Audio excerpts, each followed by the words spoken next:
Yeah. Uh, okay, you were set now, Mr. Babushkin. Should we start now? So please guide me. Okay. All right. We start this edition. Welcome to this edition of Decoding Diplomacy with India Rights Network. My name is Manish Chand. I'm CEO and Editor-in-Chief of India Rights Network and Center for Global India Insights, a think tank and media publishing company focused on international relations. We are extremely privileged and pleased to have Mr. Roman Babushkin, Deputy Chief of Mission of the Embassy of Russian Federation in India.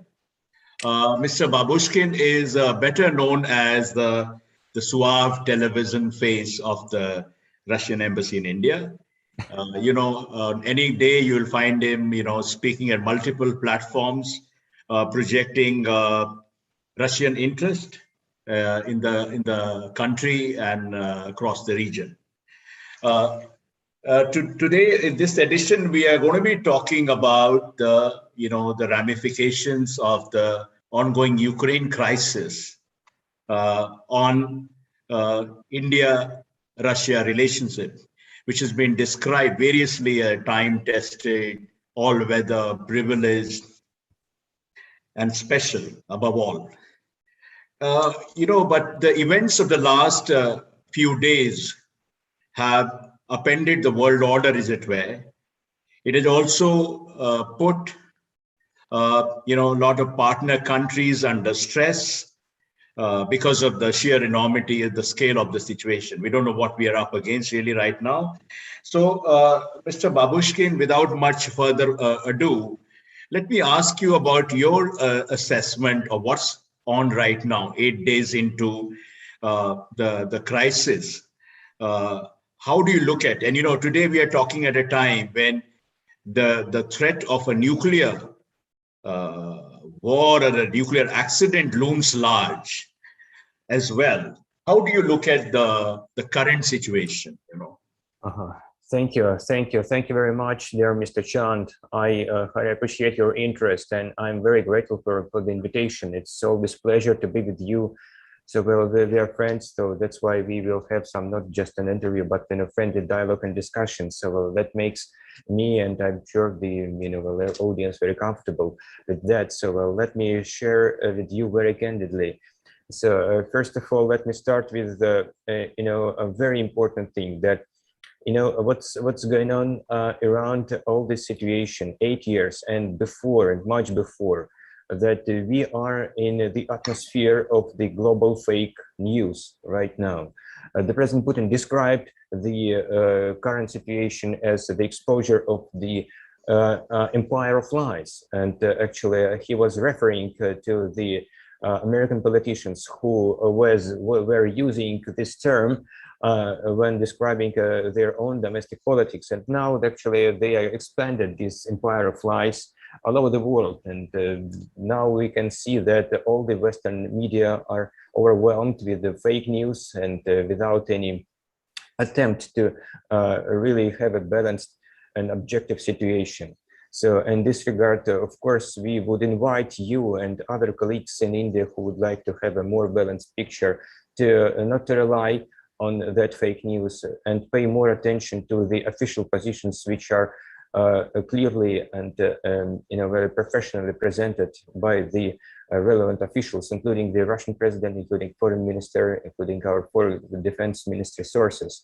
Let us be very clear that Russia is not waging war against Ukraine and its people. We are conducting a special military operation against nationalist forces who, for many years already, 8 years to be precise, had their hands free to conduct a genocide and mass killings against the millions of the Russian-speaking population in the Donbas region. So, and this special military operation is aimed to end this war.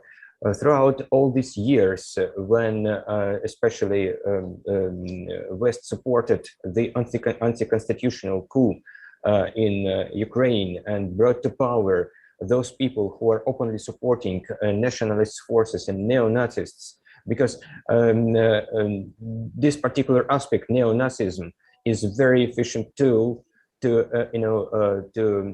manipulate the people against Russia. So this is something which was very typical for all these years, and the West turned a blind eye on what is going on in Ukraine, and they reported just what is going on on that side of the border, but never went to another side and never reported about what's going on there. However, actually, there were mass crimes, shelling and killing people of Donetsk and Lugansk republics who ultimately applied for the Russian assistance to provide the shelter, to provide the security, and to recognize their independence. Russia has made this decision according to the international law, according to the 51st article of the United Nations Charter, according to the agreements with these two republics, and ratified by the Russian parliament. The Russian forces conducting this military operation are not targeting civilians. They are not using people as a human shield, as the nationalists do. They are using tactics which were very typical, and we know it very well, as terrorists in Syria and other places. And we do not use prohibited weapons, unlike them, again. So, and the ultimate goal is to achieve demilitarization and denazification of Ukraine, which should not represent any threat to Russia and other countries, to achieve its neutral status. So this is not an exceeding demand from us. This is something which is really, very important for the national security of Russia. In fact, all these years when the West was supporting this Kiev regime, there were targeted military operations of NATO coming closer to the Russian border, pumping Ukraine with thousands of tons of military equipment and weapons. So now, using all these weapons, before this operation started, the 120,000 nationalists and Ukrainian army were gathering around these two republics, and the very next day they were preparing to erase this area from the earth and killing everyone. So that's why the Russian military operation was life-saving for millions of people, and that's where we are. This operation is being conducted very carefully. The Russian army is using only high precise weapons in order to target only military infrastructure of Ukrainian army and nationalist forces. What is important? So you raised the issue about the nuclear weapon. Of course, Russia is a responsible power. We do not intend to use a nuclear weapon according to the Russian military doctrine. For example, it was not Russia which first was speaking about the nuclear weapons. So let's see, it was preceded by the statements by NATO chief Stoltenberg, by British Prime Minister, by Ukraine itself, which during the Munich conference demanded that actually they are ready to get back their nuclear status, which is clearly beyond all the possible logic and understanding of the international relations and its complexity. So as far as fake news is concerned, about related thing is there are reports about that Russia targeted one of the nuclear stations, nuclear power plants in Ukraine. But the story was, let me just briefly explain that actually the explosion happened in the building of the training center, which was occupied by the Ukrainian forces, and they were shelling, targeting the Russian troops from that building. And actually, when they were trying to leave the area, when they faced the response fire from the Russian side, so they have blown up this building, and they presented it like Russia attacked the nuclear power plant. In fact, we are very careful and very mindful about the safety and security of nuclear plants in Ukraine, including the Chernobyl one and the second one, the Zaporizhzhia nuclear power plant. And in fact, I would tell you even more than in coordination with the Ukrainian forces, we are ensuring complete safety of these plants, and no one is taken as hostages, and these plants are functioning normally. It is confirmed by the International Atomic Energy Agency. But what happens right now that along with that, the West is, instead of trying to find a solution of the situation, like actually responding to the Russian demands on the security guarantees, on how to influence Ukrainian authorities who are, have heard about that they have distributed weapons to everyone in Kiev, even criminals. They left criminals from prisons and distributed weapons among them.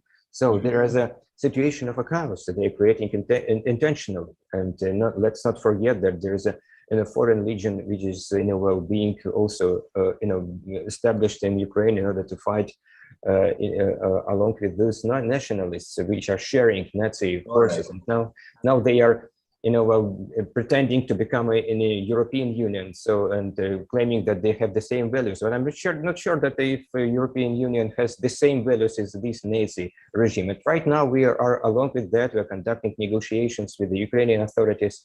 The second round took place yesterday. There are a couple of points in the agenda. So we are at least listening to each other. This is a very good thing.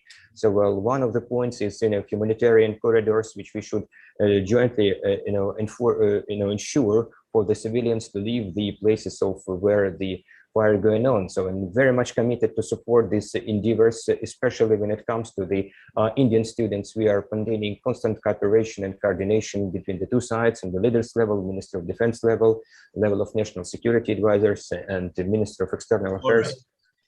All right, Mr. Babushkin, sorry to interrupt you, but what you are telling us is something very important. You are saying that this whole idea of nuclear threat, of Russia sparking a nuclear conflict, as it were, a conflagration, is part of the propaganda war. That the threat is being magnified and used as a weapon against Russia to portray Russia as a kind of rogue nuclear state, which is not grounded in reality at all. As you say, Russia as a responsible nuclear state. So we are on a very dangerous terrain where fake reports are acquiring a life of their own, right? Now, going from there, we come to something which is closer. You said that the two key strategic objectives of this special operation in Ukraine, as spelled out by President Putin, are demilitarization and denazification, right? Just very briefly, by launching this operation, you think Russia is close to achieving these objectives? That's one. And two, one of the unstated things is to roll back NATO's eastward expansion. Do you think Russia would be achieving these objectives through this operation? Do you see something on the ground which tells you that you're succeeding? As far as the targets, the goals of the Russian special military operations, we are absolutely confident that this is something we will achieve. We have no doubts about that.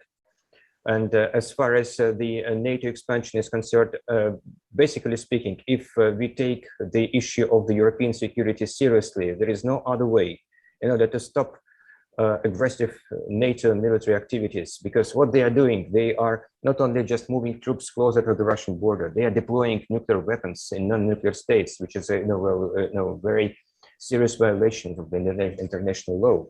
That is something which we could withstand, actually. NATO is using Ukraine as a pretext and as a tool to pressurize Russia. So even if Russia does not represent any threat to NATO, in fact, actually, just an existence of Russia is, something which doesn't, allow them to live peacefully, because actually it doesn't allow them to dominate the world. Right.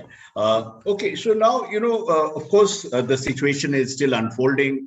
A lot of developments that are happening by the minute, by the hour. In India, we are kind of focused on what this would mean for India-Russia relations, because this has been indeed a time-tested relationship. In India, we regard Russia as very pivotal to our core strategic and interests and developmental aspirations, right? So to be more specific, only 3 months ago, President Putin was in Delhi for annual summit with Prime Minister Modi, and more than 24 agreements were signed. And there was a lot of focus on upscaling economic partnership, which has not kept pace with the military to military relationship, defense relationship. Now, in the wake of this, Ukraine crisis and sanctions imposed by the West, how do you look at, you think India and Russia could continue with the trade and investment, the economic relationship as before?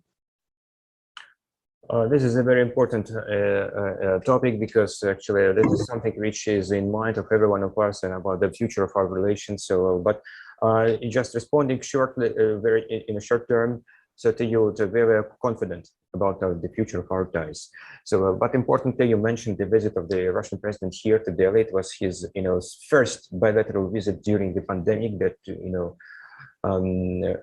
gives you the, understanding of how important these relations are, because, ultimately what we have at the end, so that our relations of special and privileged strategic partnership have been elevated to another level. So by introducing the 2+2 dialogue between the foreign and defense ministers, so that means that we are very much committed to continue and expanding our coordination on the issues of global and regional agenda. And in fact, we are both concerned about the growing instability globally.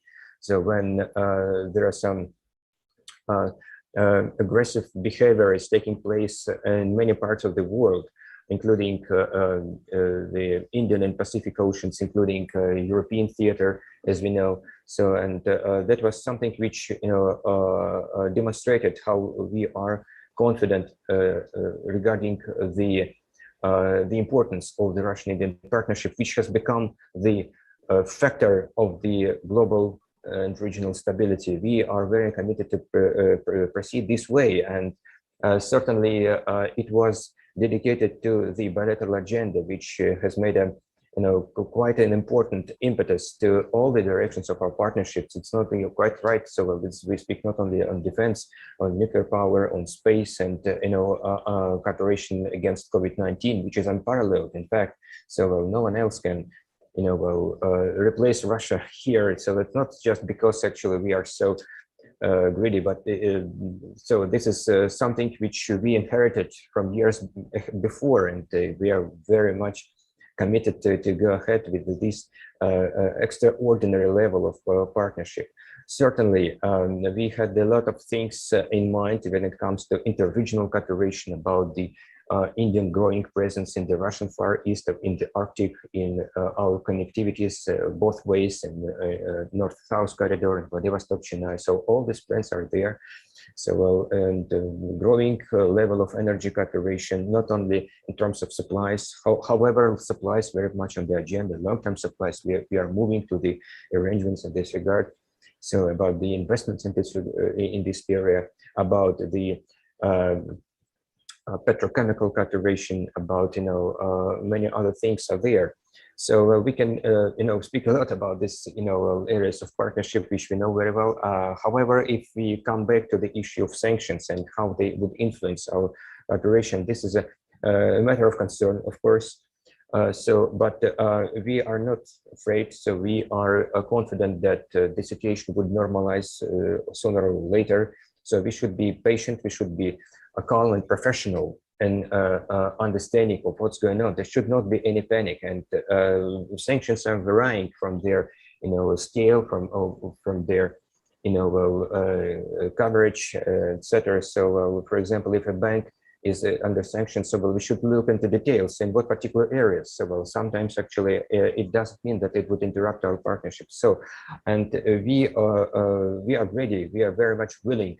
And there is a tremendous level of goodwill from both sides to continue this partnership and to find ways how we can overcome all these difficulties and go ahead together in order to continue what we have planned all together. So, and importantly, both of us, neither Russia, neither India, do recognize unilateral sanctions. Sanctions are, a tool of unlawful competition. That's but these days they are unprecedented. They are touching not only just banking sector, economy, and some production facilities and some personalities. Well, it covers everything, including air communication, including culture, including sports. That is something unprecedented. So, well, this is absolutely illegitimate. We do not recognize that.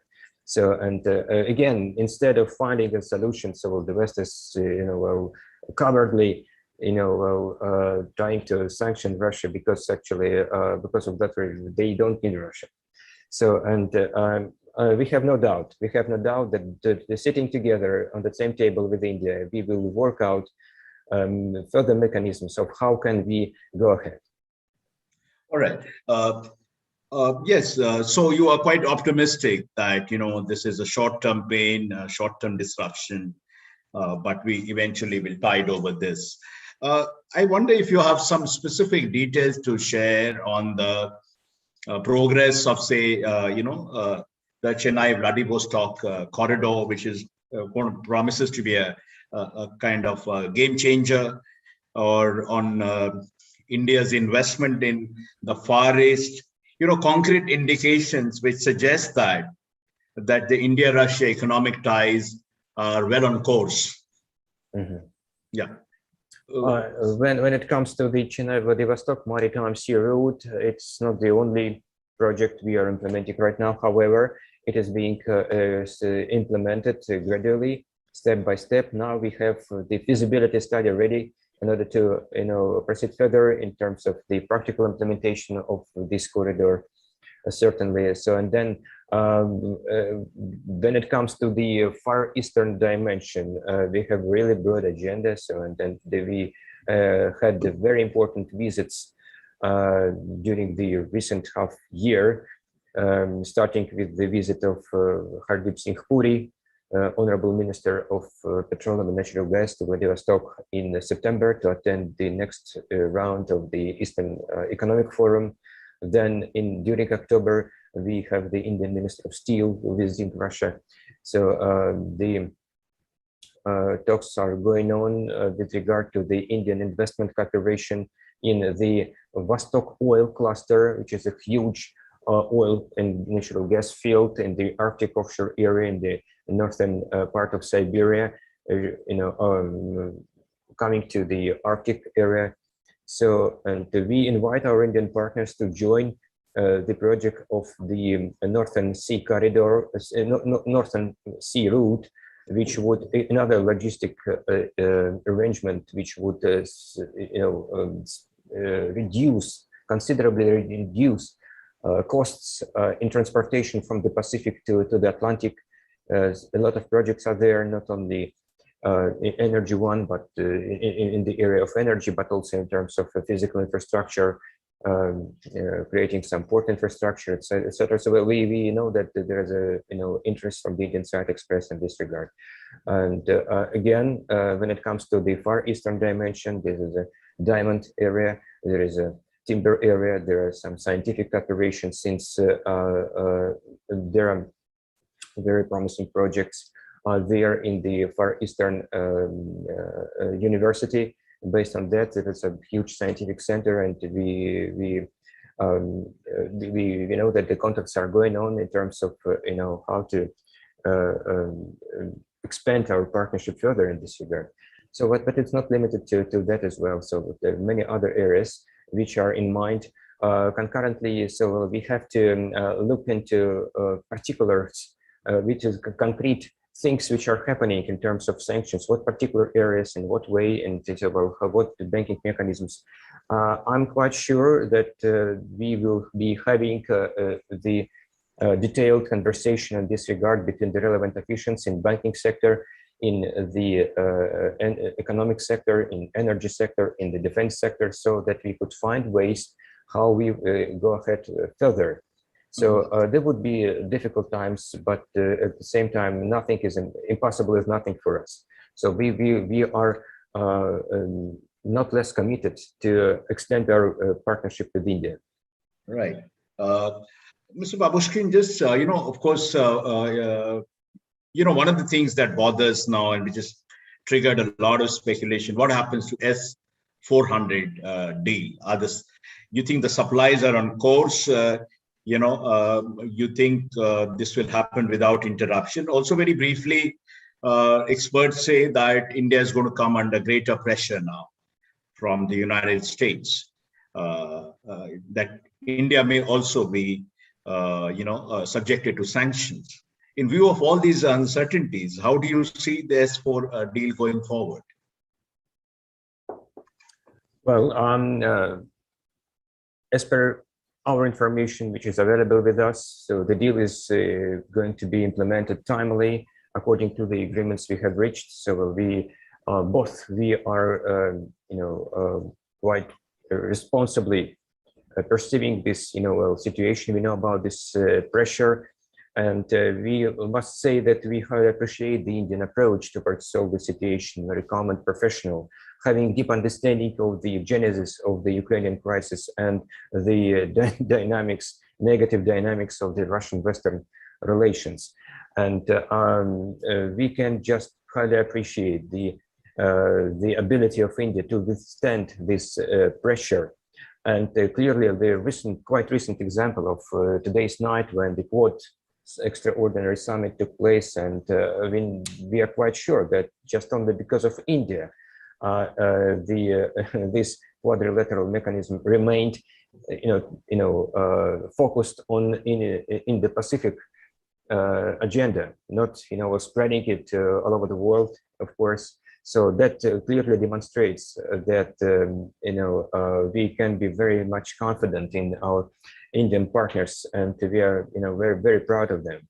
So because not only because there is a tremendous goodwill in India with regard to Russia, however, it is very, very important factor, but it is also in the Indian national interests. We are quite certain about that. So because we are sharing the same values of the multipolarity that should be just and equal, just it will be based on the commonly universally recognized rules and principles of the international law, without any double standards, without any sanctions, without any hidden agenda, blackmail and pressure. That is something which we share and which are critically important for both of us.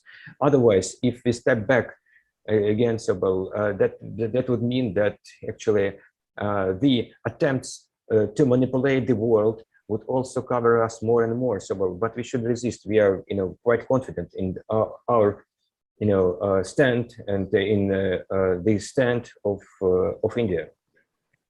Right. Also, in the context of sanctions, one small clarification. To bypass the Western channels of payment, do you see ruble-rupee trade growing in the coming days? I would say that it would be natural to see that our national currency trade would be expanding. We have a good experience in this regard. Gradually, year by year, the volumes of the payments in national currencies were growing and growing. So, and as per the information as of the 2021, one of the third of our trade was covered by rupee rubles trade. So this is something which is a focus area for both our countries. So because we live in quite an uncertain scenario when some countries are trying to use these leverages in order to impose its influence. So since we are in principle not going to allow that to happen, so we will be proceeding further in using our national currencies. Probably you're quite right that we will be having increasing volumes of our rupee ruble trade, so it would be probably covering more areas. So that would be a good experience. Although there are mechanisms which are already existing in this regard. So we are quite confident that whatever ways we are paying each other, so our cooperation would remain at the same and even growing levels? Right. One of the things, one of the worry in India is that the Ukraine crisis, and because of Western sanctions, the Western sanctions will drive Russia even closer to China. That Russians and Chinese are becoming bhai, and Indians and Russians are only those, friends. Jokes apart, I mean, how much you think? You think even though Russia will get closer to China, but it will not impact the very unique character of India-Russia friendship? What do you say? I would say, dear Mr. Chan, that diplomacy and international relations is never a black and white picture, right? Which the West is trying to present. Actually, the West is presenting the events in the world as something is absolutely good and somebody is absolutely bad. It is not true. So of course we should see this diversity. We should be flexible in finding the solutions and common ground. So that's why our partnership with India is, guided by the principle of a unified agenda. Our relations are not targeted against anyone, like the relations of Russia with other countries. The same way, we are not targeting against anyone, whatever it takes. Bilateral relations, either the structures of multilateral nature, like BRICS, like SCO. So there's these mechanisms are aimed at a broadening of the common ground for everyone in order to facilitate cooperation between us. So, and as far as China is concerned, of course, China is an important partner, but we shouldn't compare these two relations because they're very special.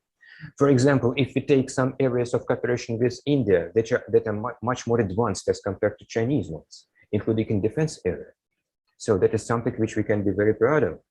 And some other areas, again, so we are not comparing that. We are not developing relations with some countries against any other countries. Of course, we are a bit sharing the same attitude and being very vocal on what's going in the global arena when it comes to the Western policy with China, and so that's why we are able to speak in the same voice so openly.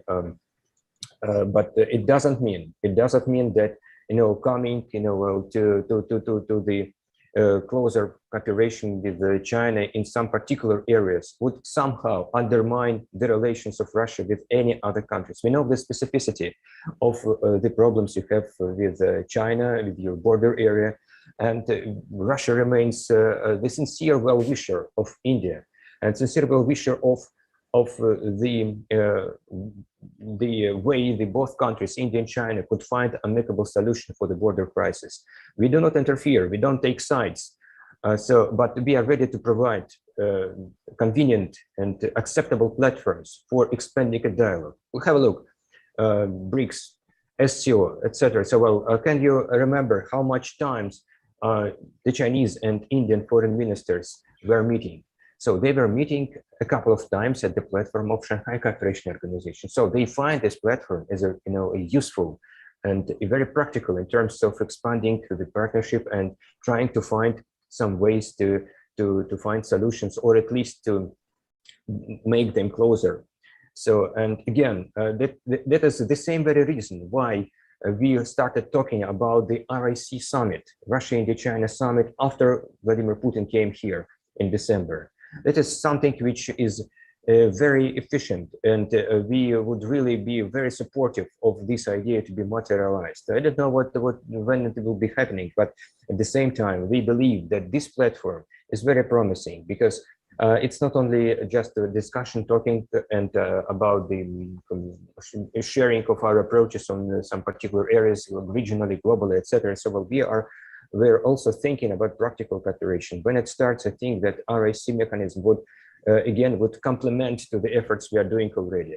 So, and we are very committed to the good relations between the two countries, because the stability in Eurasia largely depends on how we manage these relations. And again, again, Russia would be very supportive of the efforts of both sides to come to some amicable solution. Right. Mr. Babushkin, also I want to point out, that Russia and India have been great partners in the BRICS format. But some would say that the current Ukraine crisis has impacted adversely BRICS solidarity and unity. India, of course, has abstained, and China have abstained. And I guess South Africa have also abstained. Brazil voted in favor of UNGA resolution. Do you see BRICS solidarity suffering because of these developments? The difference is that Russia is not pressurizing our partners, unlike what the US is doing. We know how big pressure is on India, on Brazil. We can understand why these countries are, taking the particular approaches and particular positions during the voting. Ukraine crisis is not an agenda of BRICS. Let's proceed from this point very clearly. And Right. There are so much things to do in BRICS, and there are about 70 mechanisms of cooperation, including very much practical cooperation in the areas of in science and technology, energy, then customs, space, even space. We have reached the agreement last year about the space cooperation with the remote satellite arrangements. So, and I would not mess these issues. So whatever positions the countries are taking, it's their own national interest. We can understand. We can understand the pressure they are facing. We can understand the domestic policy compulsions and sometimes, but we are not losing our confidence in our practical relations. Have a look, Brazil. Well, in spite of taking this position, so they have conducted the visit of the Brazilian president to Russia quite recently, just well on the eve of this special operation, and in fact the relations between the leaders again are characterized in the same with the chemistry that we are can see in the friendship between President Putin and Prime Minister Modi again. So and but the really important point is that BRICS provides us an opportunities for a candid dialogue. We, all our 5 countries, do not have any hidden agendas. So we are sitting at the same table discussing, even there are the differences. So even within family can be differences, right? So and we should keep talking. We should not closing the doors like the West is doing. So they just imposed all sanctions on everything right now. So limiting the space for dialogue. But still we are ready for dialogue even with the West. But the point is that the dialogue should be forward-looking, professional, mindful about the national interests and how we manage the balance of interests between us. Right. Agree to disagree. I think that's a very healthy way to go about it. Thank you. Couple of last questions. One is, of course, a very precarious situation which India, the Modi government is confronted with right now, is to get our, students back safely. There is some confusion about, they being held hostage by Ukraine. I don't want to go into controversy too much, but really what we are looking at, this is a public interest question. What is Russia doing to help out India? Concretely, very briefly. Yeah. Well, this is a very serious question, and we are very mindful about this situation. It was, again, the reason why our leaders spoke to each other quite recently on the phone. So there is something which dominates our conversation between the defense ministries and other levels. I'm not just even mentioning the external affairs ministries. We are in a constant touch with each other. Russia is ready to do everything possible to ensure the safe evacuation of the Indian nationals from Ukraine, and we have assured our Indian partners about that. Moreover, practical steps have been started in order to proceed towards this goal. Well, and let us be very clear again, so that again, I'm sure that there are a lot of speculations about the killing of the Indian student in Kharkiv. So, and first of all, let me join the condolences which were expressed by the Russian officials, including the Russian ambassador, towards the family, towards Indian nation. So this is a very unfortunate incident, very sad moment, and we are very committed to conduct the thorough investigations of what happened.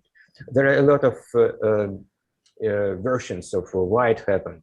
So, and either it was, cross firing, either it was shelling, etc. So again, let us be very clear that Russia is not targeting civilian infrastructure units, civilian building and civilians, not taking hostages. But what we know for sure that the Indian students, thousands of them and even more, so were not led by the Ukrainians, leave the railway station there. They were staying there for 24 hours or even more, not letting them go. So, and we know their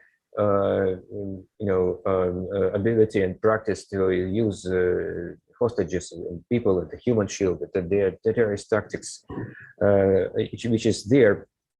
So, and what is in other areas of concern that neo-Nazists are widespread there in Ukraine, and actually they are controlling all the troops movements in the Ukrainian borders, even controlling the decision making in the army. And what happened quite recently, that the Kiev authorities started disseminating weapons for free to everyone in Kiev. So even they have left free prisoners. And there are the criminal situation in the country is deteriorating tremendously. That is another cause of concern which students may be facing. And I'm sure that you have seen the reports from the Polish and Ukrainian border when they were facing some humiliation on the racist grounds. So it would be very interesting if you were able to meet those students which are coming there and ask them what they have seen themselves. So we are very concerned about the safety of all the foreign nationals in Ukraine, especially Indians, since, well, we are speaking about India, we are present here, of course, and we are very committed to support India in every possible way. I'm sure some practical steps are already there. Right. This is my last question. We can go on and on, but we have to stop somewhere. So my last question is, apart from the geopolitics of war, getting into calculations and the rights and the wrongs, there is the humanitarian side of the crisis. Over 1 million people, we are told, refugees, European neighboring countries are flooded with more than 1 million refugees. And it's been tough for civilians. It's been a painful, traumatic experience, not just for Ukrainians suffering out there. I think suddenly what we see is the return of the war in the old-fashioned sense of the term. My question is, people, this is the question which is uppermost in people's mind. When will all this mayhem end? How will it end? Is there an end game in mind, here? What is your sense? I know it's a very difficult question to answer for people, sitting in the studio, but how do you see this end? It is difficult question. It is difficult for those who are far behind, far away from the events which are going on there. So I can be based on the information which we received from the Russian officials who are dealing with the situation, and those who are fighting again. So, and we are very much hopeful to that the situation is ended as soon as possible. You are very well aware that the negotiations between the Russian and Ukrainian delegations have started on the level of the presidential advisors. The second round took place quite yesterday, and so more we go ahead with the talks, so more we have better initial understanding of what's going on. At the same time, our goals remain unchanged: demilitarization and denazification of Ukraine, so that the country should become a neutral state, not presenting any threat to Russia and the other neighboring countries. This is an end game. But you touched upon humanitarian situation, which is really a big problem. But I would like to draw your attention to the fact that actually this humanitarian aspect is covered one-sidedly by some particular Western media. So not paying attention to what's happening from the other side again. So, and even if we take the sanction, sanctions, for example, because sanctions is a very serious instrument which is really influencing negatively the humanitarian situations in particular country, especially those unilateral sanctions. Have a look how much people are suffering because of sanctions in Korea, in Iran, in North Korea, I mean.